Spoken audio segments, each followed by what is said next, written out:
Terry was waiting on you. That's the first. That's unusual. She in there? She just walked out. I was actually talking to her about some stuff, so I might have overrode. Carter's fault. Very possible. Colin, I need to get with you after this too and talk about next Tuesday.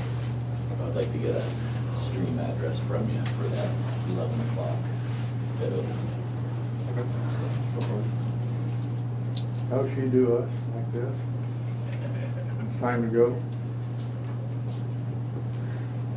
Like getting her picture of the 3 O's in her pink shirts, Carol. I was getting a hard time for it. So. What's that? Probably send it to me. Say, oh, hey, oh, but hey. That's what you do to us. Okay, yep, lots of fingers there. Good morning, Okay. Ms. Johnson. I pledge allegiance to the flag of the United States of America and to the republic for which it stands, one nation, under God, indivisible, with liberty and justice for all.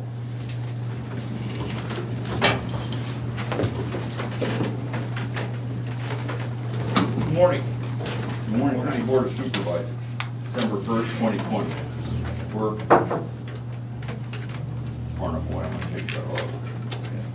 Are there any changes to the tentative agenda? I have none. I have none. Speak with department heads and elected officials. Terry Johnson, Des Moines County Auditor. Good morning. We're still working on the election stuff, so trying to finish things up. And just very busy in the office, and that's it. So, the Congress race between Bill and Beeks and Hart, done, final? The state would have done their final canvass yesterday, so I don't know where it's gonna go after that. Because I understand it was like just a 6-vote difference. We're done though. So, yeah, we're done unless they request something, I don't know what else they can do, but that's not my part to determine. Thanks, Terry.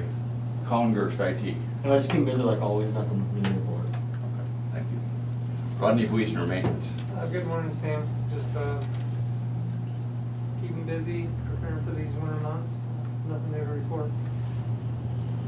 Thank you. Thank you, Rodney. Brian Carter, Secondary Roads. Good morning. We're working on a funding application.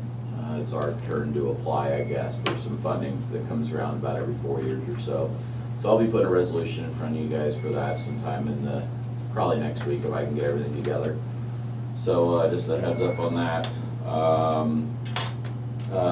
Gravel road wise, we had that stretch a couple days there, kind of a soaker rain and stuff, and now we're freezing in the mornings, so we're just trying to find some afternoons, or next week looks like pretty good, try to get back out and do a little touch up late. We've got a few potholes and a few things here and there that still need to get touched up before we get to kind of the full frozen winter.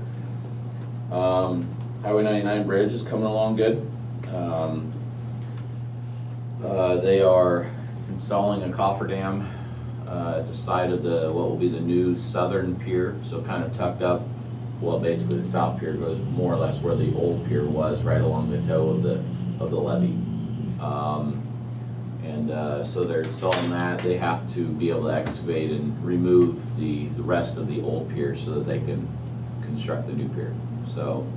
Did you get those wood pilings out okay?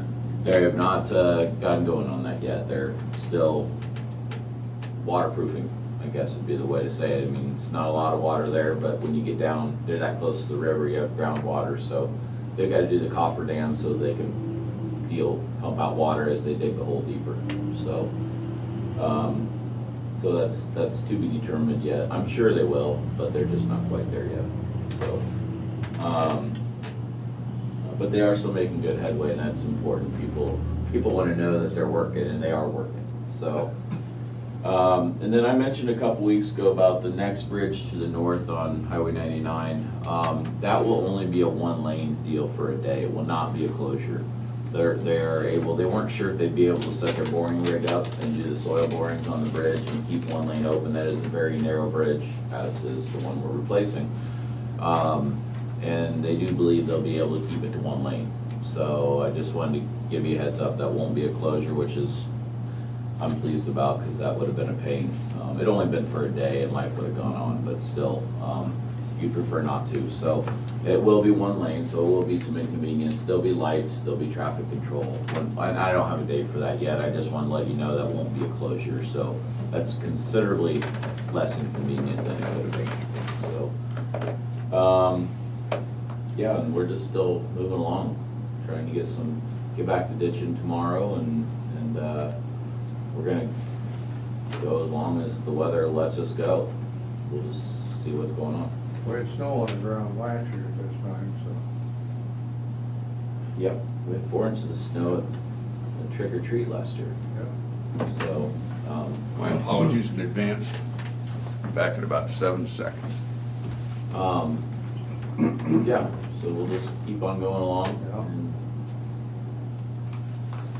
we'll switch our operations to whatever. So right now, when it's frozen in the morning, we have guys out doing some tree cutting and stuff like that, and then sometimes it switches in the afternoon depending on the temperatures. And we do have a bid opening next week, so I am gonna get with Colin. It'll be at 11 o'clock next Tuesday after the board meeting. I'll get with Colin, and we're gonna set up if he's willing, and he always has been great to work with, set up a stream just so contractors could watch that. And so just as a heads up, that's for the Flint Bottom project. So that's all I have. Thank you. Thank you, Brian. Ken Hyman, Community Services. Good morning. The CO region this week is working on writing a letter that's going to go out to the providers and talk about how we can offer training. Our CSN computer system, we're trying to get the providers to enter more and more into our CSN computer system instead of sending us all the paper forms and then we enter everything in. And so one of the things is they can do claims through the CSN computer system now. So we're gonna get some training from the CSN people at ISAC and get that out to the providers, so that our goal is by July 1st of next year, our new contract can say you can enter those claims in electronically. So that's something we're working on this week. That's about it for now. Thank you, Ken. Kevin Glendenning, Sheriff-elect. Things are going well. At the jail, our population is up to 84. We have 12 out of county, 12 adults out of county. So we're kind of come down a little bit from earlier in the month. But at the sheriff's office, we're just kind of working through some of our transition. We'll have some personal actions coming over here in the coming weeks for a new sergeant position to replace me. And then we're made our final offer to one of our new deputies who will start the academy in January. So moving forward with that, and things are going really well. Thanks, Kevin. I shouldn't have asked this, I got it, I'm a short, I'm a lame duck. So does that sheriff's position need to be filled, because that guy doesn't do anything? There are a number of responsibilities that guy does. So. He's swamped.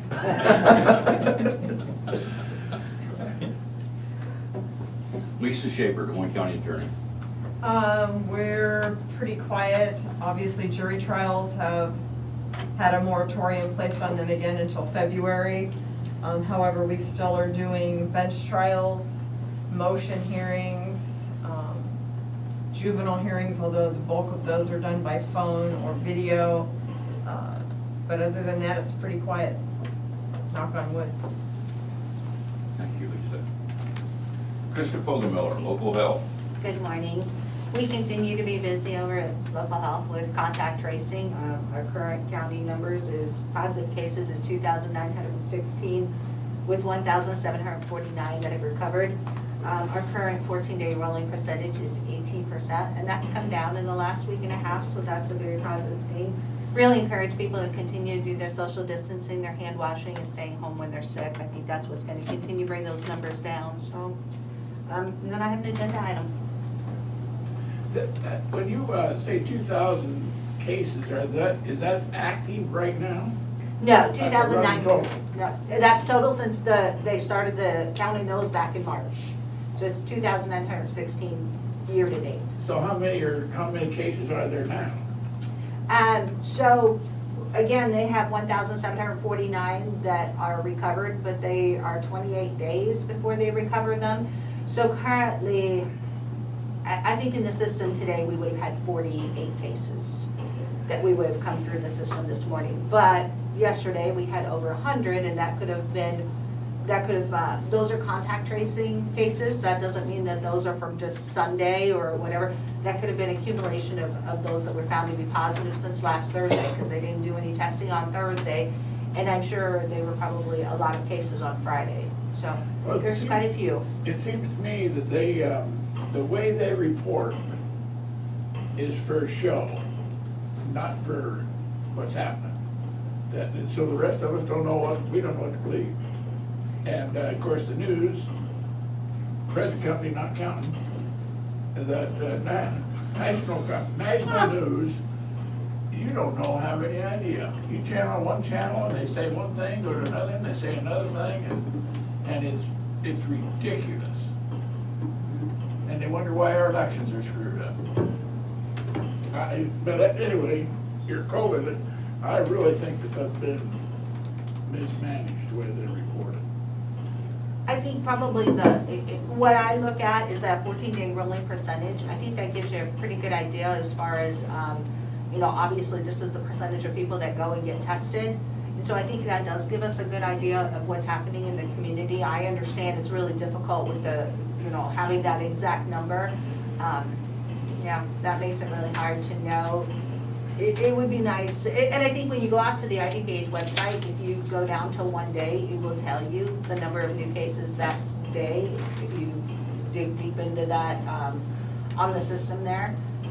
I think you can kind of drill down into that, but so again, we see the new cases, and the problem is when does it actually fall into the system as being counted? And so I think we're probably still getting Thursday's cases, just because of the backlog. When you get a hold of somebody, a contact, and I realize it's hard to get their names, and then it's hard to get them to answer the phone, but is it hard once you talk to them, you encourage them to take a test? So with the contact tracing, because we were so overwhelmed, Iowa Department of Public Health a couple of weeks ago changed their, to just contact tracing immediate household family members. And so, over 70% of the positive cases are usually household contacts. When we, household contacts, they're very willing to go ahead and take that test because they understand that they've been exposed. And obviously, because it is such a high risk to be a household contact, we had more of a struggle with that when we were contacting the people that were within 6 feet for a duration of 15 minutes that were household contacts. A lot of those people wouldn't answer the phone because it comes across public health, and the other thing is that a lot of them didn't want to go test because once you're positive, then you have to stay within the recommendations, which unfortunately, that's, really encourage people to follow those recommendations because that's how we prevent that spread, but it has been a challenge. Thanks, Krista. Do you have anybody online? I have two right now. First one I have on here is Chris Lee, Conservation. Chris Lee, Conservation. Good morning. Just kind of keeping on, getting into winter mode now. Other than that, don't really have much to update you on today. Thanks, Chris. Zach James, Land Use. Zach James, Land Use.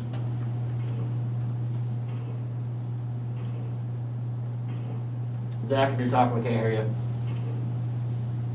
You gotta mute his mic, so I think it's there. Well, until Zach starts talking, that reminds me, I'll fill a slight gap, because I told Zach I'd mention it. I did reach out to Dale Oaks, which is follow-up from our work session from, 2 weeks ago. I meant to call him yesterday, and I just didn't get it done. So I am gonna reach back out to him. He was open to a conversation. I sent him the code language. I read the code language. I don't think it was, if he's flexible to it, I don't think it would be a bad substitution in the county's policy. And he was actually open to the conversation and was interested in reading it.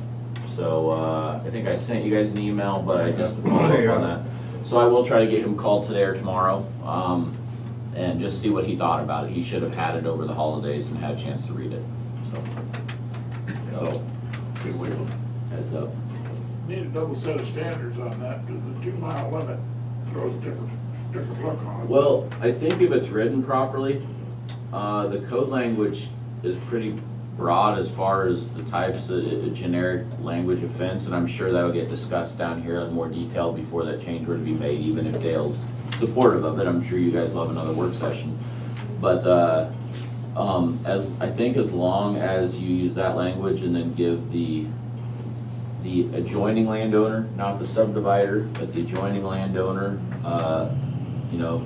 the final choice of what they, or what the options are, I think it can work out. Dale actually gave me an example of a situation where he's got a neighbor that he made him think about the fact that the fence that's in there, they wouldn't work for either one of them, neither one would have wanted it. And so, it was an interesting conversation. So, caught him on a good day, he was in a good mood, so I'll take that. And so I did talk to him. And just as another FYI, until Zach chimes in, because Zach's welcome to chime in at any time. Heard that, Zach? He's reconnecting by phone right now, so give me a second. I'm also working with Lee County a little bit Lee County and us use the same attorney, or not attorney, but attorney Lynch, Dallas Lynch, whatever. They reached out to me, or the engineer reached out to me about possible MOU or 2080 or something like that, about being able to help cover snow routes if truck numbers are low due to COVID issues.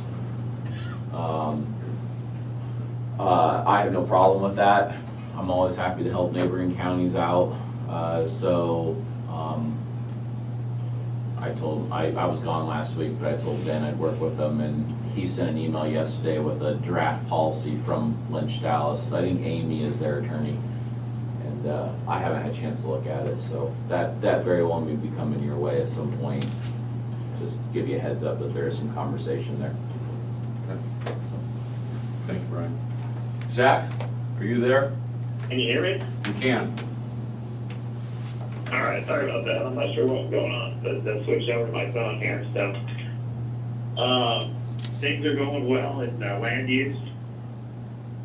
Got a couple subdivisions where we've seen it plats. Some of them we're just waiting on applications. There may be one, I haven't caught up with Jared yet. There may be one that he did send out last week. We're waiting, somebody's supposed to come in and fill out the application, but so that may be one that's out for review. I don't know, I need to follow up with him. We've got a couple others that we've been reviewing plats for.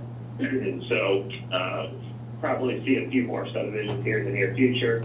And then we continue to work on the ordinance update. We're getting really close, but I think now that we're getting near finalizing and, some of the more specific details that we're trying to figure out, taking a little more time than we hoped. One of those being the fence issue that I heard Brian talking about. So thank you, Brian, for reaching out to Dale on that. And then we've just got a few other issues like that we've been meeting, or at least offering to meet, going to be meeting with some of our planning and zoning commission members, kind of individually with specific comments that they have, and addressing some of those things. So, continue to be busy working on that. Otherwise, not a whole lot of new things to report. Thank you, Zach. Okay. I think Krista took care of the COVID-19 update. Correspondence. I have none. We have a letter from Great River Partnership. Friends, neighbors, community leaders, and business owners. We've seen an incredible escalation of COVID-19 across the state of Iowa. On Monday, November 16th, Des Moines County's positivity rate was 22.6. These cases, which include 160 new diagnoses from November 13th to November 16th, represent real people. The virus impacts their health, their families, and their jobs. Although the death rate for COVID-19 is low, thankfully, mild cases result in kids being unable to attend school, businesses closing temporarily, and family members isolating themselves in their homes. Serious cases that result in hospitalization lead to overworked staff, and scarcity of resources. Healthcare workers at Great River are working around the clock in full PPE while caring for COVID-19 patients. Hospitalizations are at an all-time high, and there is a greater percentage of critically ill patients. This is unsustainable for the caregivers on the front lines in Greater Burlington. We owe it to the healthcare heroes to do everything we can to ease the strain on them. It begins with the choices we make every day. We must slow the spread of COVID-19, and we know how to do it. Stay home as much as possible. When you go out and are around other people, be sure that you stay at least 6 feet away from others. Please wear a mask. We can't do anything about the rest of the state, but we can work together to slow the spread of this virus in our southeast Iowa communities. As we head into Thanksgiving and the holiday season, we ask everyone in Greater Burlington and Des Moines County to make a plan to keep yourselves, your families, and our communities safe. Don't socialize indoors with people who don't live in your household. Don't take our word for it. Federal agencies also recommend this. We know it's tough. When the pandemic began to surface in southeast Iowa 8 months ago, many people thought it would be winding down by now. Unfortunately, our reality is dire. Anyone can get COVID-19, and there's no way to predict how it will affect you. Right now, the choices you make are the only way to avoid it. Please make smart choices and stay safe.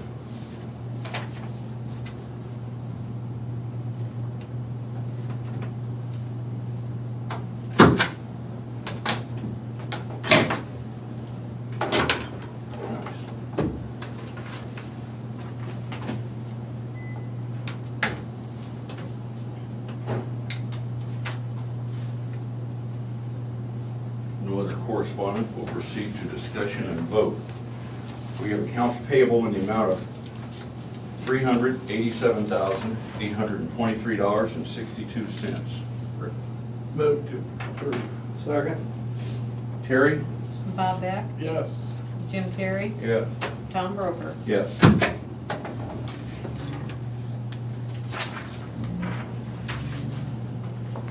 We have payroll reimbursement claims in the amount of $232.90. Move to approve. Second? Terry? Bob Beck, Yes. Jim Carrey, Yes. Tom Broker. Yes.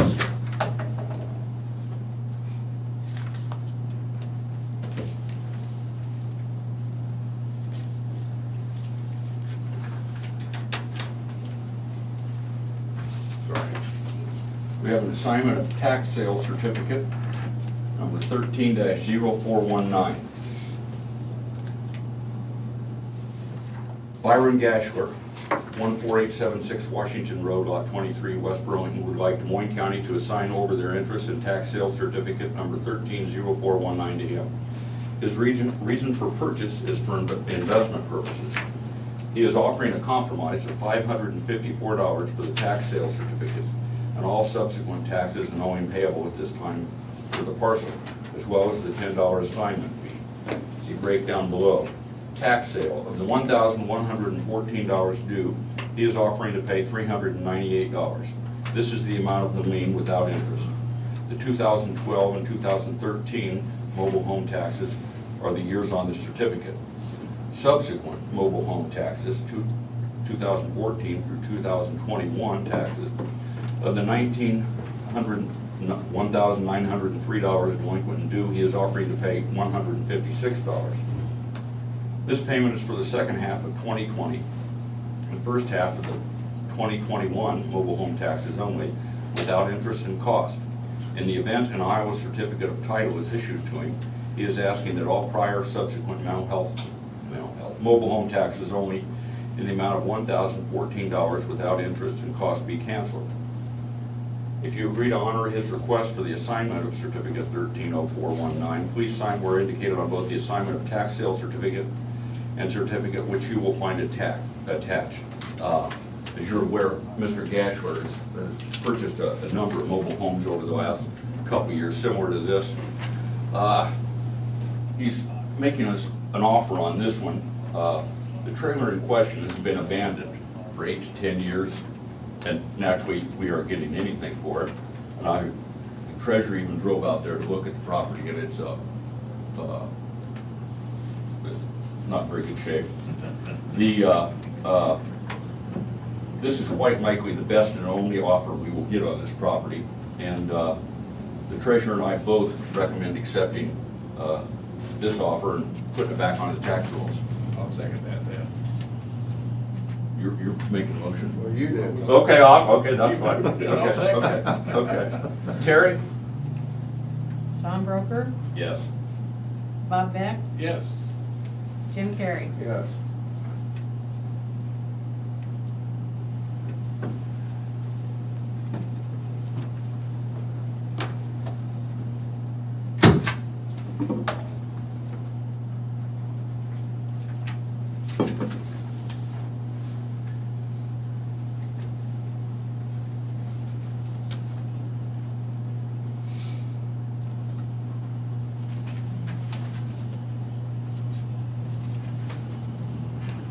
Sign it. And we have cancel outstanding checks over 1 year old. According to Iowa Code, Chapter 331.554, a check outstanding for more than 1 year shall be canceled by the auditor, and the amount of the check shall be credited to the fund upon which the check was drawn. Listed below are outstanding checks that are at least 1 year old.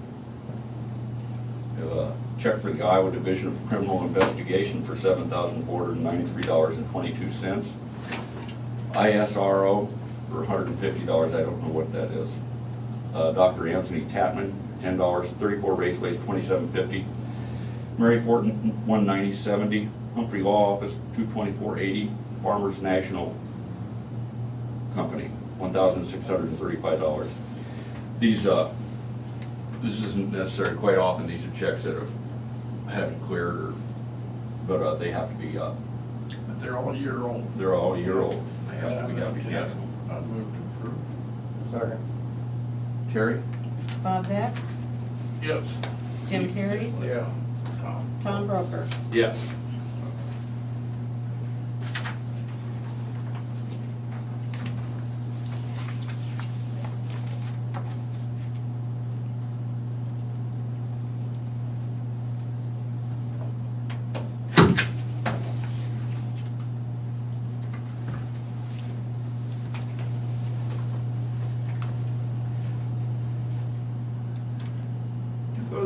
If those people who came up and said, hey, I found this check that I lost, you canceled it, they get nothing? I believe if they do state a claim that we can reissue it. I think I've asked that question before. Yeah, I think I've asked it once or twice over the years.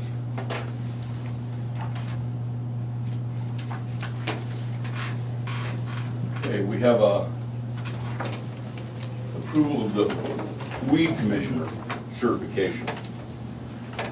This is, Jeff Chase is the weed commissioner. This is something we do annually, and I think traditionally annually we're late. So he prepares this, he sends it down. I see no reason at any point for him to sit here, and so I'm just asking for your approval. It's just a required process for, just send stuff off to the state. Move to approve. I don't even have a copy of it, to be honest with you, so anybody's interested, they're welcome to it. It's exciting stuff. That's all it's grand over. Okay, do I have a motion? Karen, Jim did.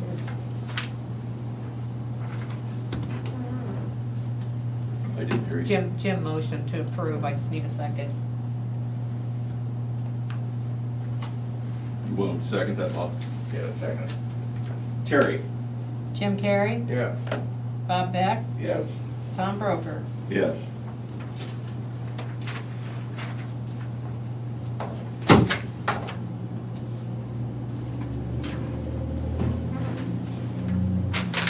And we have approval of the weed commissioner's report. Same thing, another exciting document. Like I said, you're looking for something to fall asleep to, you're welcome to have a copy of it and read it. Otherwise, I request your approval. Make a motion to approve it without Tom reading You want me to tell you, you wanna know how many curly docks or multiflora roses or? Yeah. Canadian thistles. Canadian thistles. How many guys out there? Terry? Pack spraying them? Bob Beck, Yes. Jim Carrey, Yeah. Tom Broker. Yes. The weed commissioner is actually a title that falls under the responsibility of the board of supervisors and is handled by Jeff Chase, which is obviously one of my superintendents, but somewhat on behalf of the board of supervisors. It's the chairman's job, he hasn't been out there doing it, right? Well, he has been slacking. I wouldn't recognize a can of thistle from a milkweed, so. I saw his yard. I I'm, suspect Mrs. Broker does the yard work.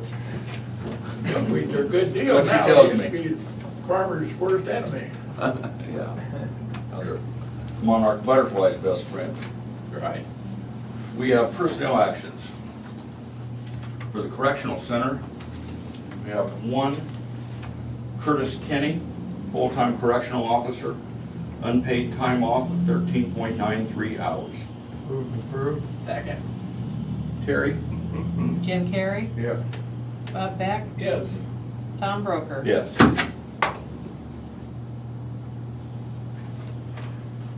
We have two personnel actions for local health. We have Dorothy Ickes, certified nurse aide, new hire, part-time CNA, salary $14.14 an hour.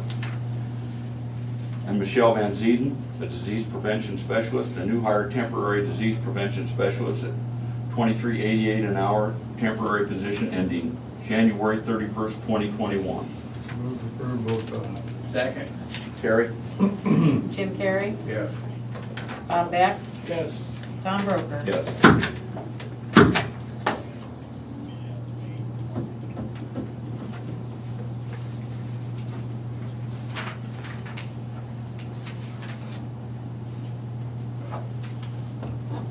Any other reports? We have the report from the Southeast Iowa Regional Airport Authority, their annual audit report for the period ending June 30, 2020. And we have the jail statistics for October 2020. These reports will be on file at the auditor's office and available for public review.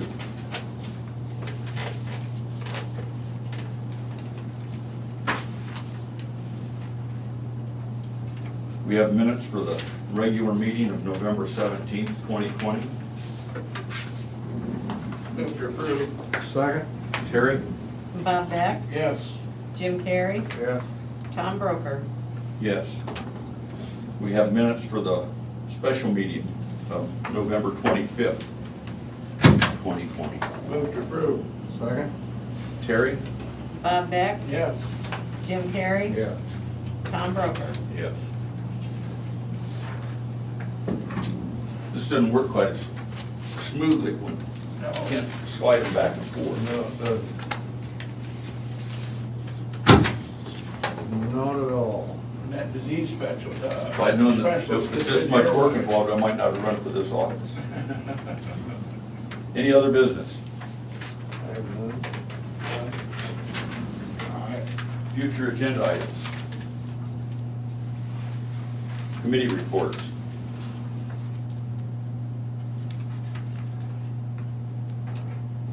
I didn't have anything this No. I attended a meeting of the Cobco board, went through the claims data for the last year and approved changes to the 457 deferred compensation plan and discussed a temporary problem with documentation for out-of-state providers. So anybody that has gotten a bill from an out-of-state provider in the last couple, 3 weeks, there's a software problem. Anyway, so that bill is not making it, or the name of the provider isn't making it to,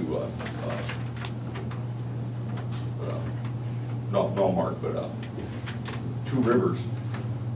So what they're doing is they're sending a check to everyone. Of course, I can't see this causing any problems. That check is then you're supposed to make out a check and send it to that provider.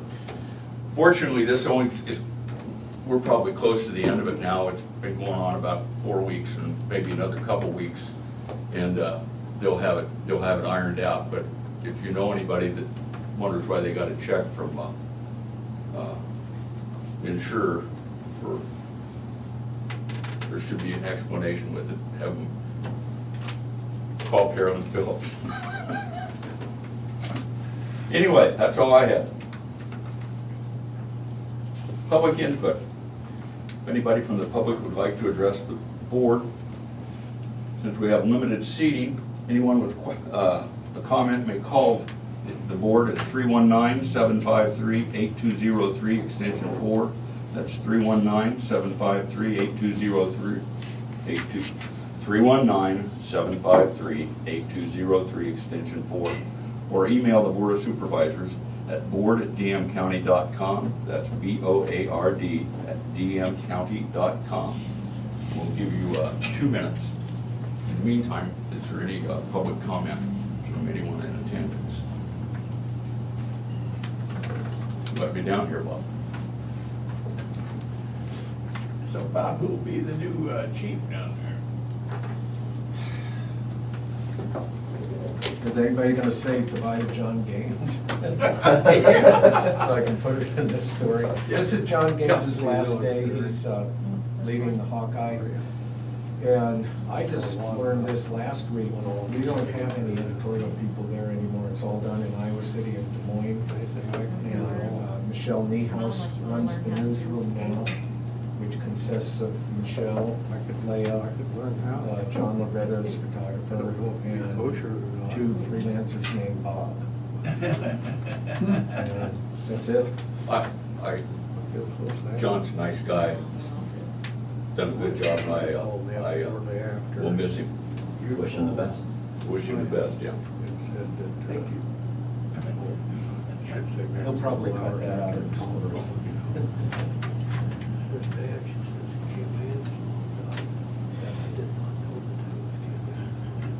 I still say he's a good photographer. What? I still say he was a good photographer. He still is a good photographer. Yeah. I read the paper, the article about that, and he said he still liked it. He still does photography. My granddaughter's always had a picture taken.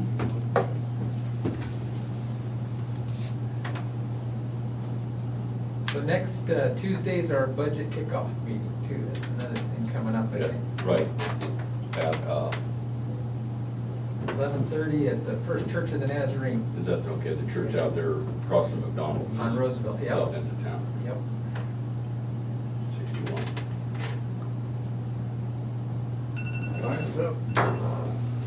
With an eye, we're adjourned. Aye. We're adjourned.